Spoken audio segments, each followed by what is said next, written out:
دیکھیں فلاح کے اصل معنی ہے پھاڑنا. فلاح کہتے ہیں کسان کو کہ وہ اپنے ہل کی نوک سے زمین کی دھرتی کے سینے کو چیرتا ہے. عربی کی کہاوت ہے ان الحدید بالحدید یفلح، لوہا لوہے کو کاٹتا ہے. فلاح کے معنی جیسے فلق ہے، فالق الصباح، اللہ تعالیٰ صبح کو فلق فالق ہے، اللہ پھاڑتا ہے رات کی تاریکی کا پردہ اور صبح کو نمودار کرتا ہے. اسی طریقے سے فالق الحب والنوا، گٹھلیوں کو بیجوں کو پھاڑتا ہے، اس کے اندر سے پھر وہ دو پتیاں نکلتی ہیں جو پودا بنتی ہیں. تو فلاح کے معنی بھی ہے پھاڑنا. پھاڑنے سے مراد کیا ہے؟ انسانی شخصیت کی جو اصل انسانی شخصیت ہے وہ تو اندر چھپی ہوئی ہے، وہ ہماری روح ہے، وہ ہماری انا ہے، وہ ہماری خودی ہے. یہی در حقیقت اقبال کا فلسفہ خودی ہے.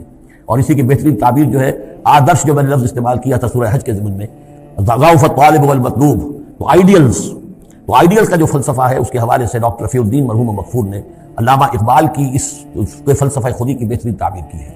آئیڈیالوجی آف دی فیوچر ان کی مارکت الآراء کتاب ہے انگریزی زبان میں. تو افلح المومنون، گویا کہ میرا جو وجود ہے یہ گوشت ہے، یہ پوست ہے، ہڈیاں ہیں، یہ ہے وہ ہے، تن و توش ہے، لیکن اس کے اندر میری ایک انا ہے، میری ایک شخصیت ہے. انا، یہ انا کیا ہے؟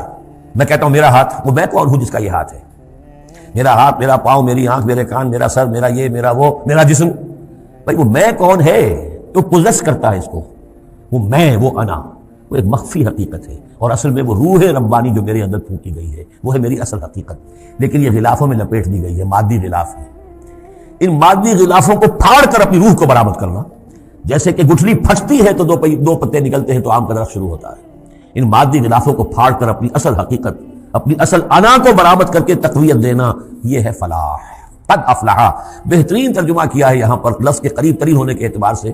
میرے سامنے اس وقت یہ ہے حضرت شیخ الہند رحمۃ اللہ علیہ کا، اور شیخ الہند رحمۃ اللہ علیہ مولانا محمود الحسن صاحب کا کہنا یہ ہے کہ میں نے تو موضح القرآن میں جو ترجمہ شاہ عبد القادر دہلوی رحمۃ اللہ علیہ کا تھا وہی اختیار کیا ہے. کام نکال لے گئے اہل ایمان، قد افلح المومنون، کام نکال لے گئے اہل ایمان. جیسے کہ خزانہ ہو، خزانہ کھودیں گے تو نکالیں گے نا. تمہارے اندر ایک خزانہ ہے، دم چیست پیامیست شنیدی نہ شنیدی، در خاک تو یک جلوے آمیخت نہ دیدی، دیدن دیگر آمیز شنیدن دیگر آمیز. تمہارے اندر نور بھی ہے نور تجلی بھی اسی خاک میں پنہا، غافل تو نرا صاحب ادراک نہیں ہے. تم حیوان ہی حیوان نہیں ہو، اس میں روح ملکوتی بھی ہے، لیکن تمہاری ساری توجہ اسی حیوانی وجود پر ہے. وہ روح جو ہے وہ تو تمہارے وجود کے اندر مر کر دفن ہو چکی ہے. تم چلتا پھرتا مقبرہ بن چکے ہو، تم زندہ نہیں ہو، مردہ ہو. اور جس کی روح جاگ جائے گویا کہ وہ زندہ ہوتا ہے، پھر اس کو زندگی ملتی ہے. فَلَنُحْيِيَنَّهُ حَيَاةً طَيِّبَةً. یہ ابو جہل مردہ تھا، یہ زندہ نہیں تھا، یہ اندھا تھا، دیکھ نہیں رہا تھا، یہ بہرا تھا، سنتا نہیں تھا. یہ جو حقائق ہے اس کو سمجھ لیجیے. اپنے وجود، اپنی اصل شخصیت، اپنی انا، اپنی خودی، اپنے سیلف، اس کی development of the self, development of the character, انسانی شخصیت کے لیے یہ ہے قد افلح. کھود نکالنا، خزانہ کھود نکالنا. ایک ہندی کا دوہا ہے بڑا پیارا، بھیکا بھوکا کوئی نہیں. بھیک تو خود شاعر ہے. بھیکا بھوکا کوئی نہیں، سب کی گٹھڑی لال. ہر ایک کی گٹھڑی کے اندر ایک لال بنا ہوا ہے، وہ گٹھڑی جو ہے اس کے اندر ہے. بھوکا کوئی نہیں ہے، مال تو ہے اس کے پاس. گرہ کھول جانے نہیں اس ود بے کگال، اس گٹھڑی کی گرہ نہیں کھولنی آتی.